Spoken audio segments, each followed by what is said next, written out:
नमस्कार मित्रांनो, माझं नाव अथर्व. 9वी पासूनच माझ्यामध्ये हे होतं की मी पुढं काय करावं, मला दुसरं करिअर नाहीतर पुढं काय शिकवून घ्यावं याबद्दल थोडी माहिती हवी होती.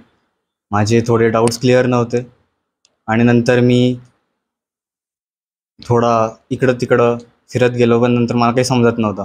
मग मी इकडं आलो आणि माझे खूप सारे डाऊट्स क्लिअर झाले. सरांचं एक्सप्लेनेशन खूप चांगलं होतं. त्यांनी मला खूप चांगलं गाईड केलं आणि ओव्हरऑल एक्सपिरियन्स इकडचा खूप चांगला होता.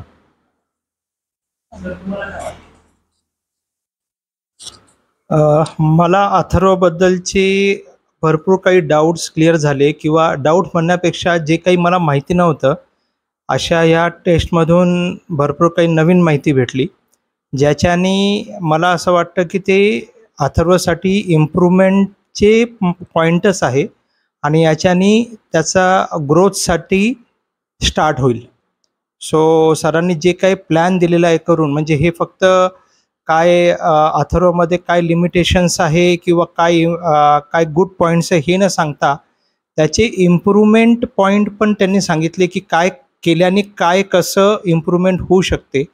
आणि तो प्लॅन त्यांनी दिल्यानंतर मला असं वाटलं की हे असं जर प्लॅनिंग मुलांना आधीपासून भेटत गेलं, आता हा 10वीला आलेला आहे, याच्यापेक्षा जर 8वीला किंवा 6वीला आला असता तर तो आतापर्यंत खूप ग्रो झाला असता. तर it is one of the good experience.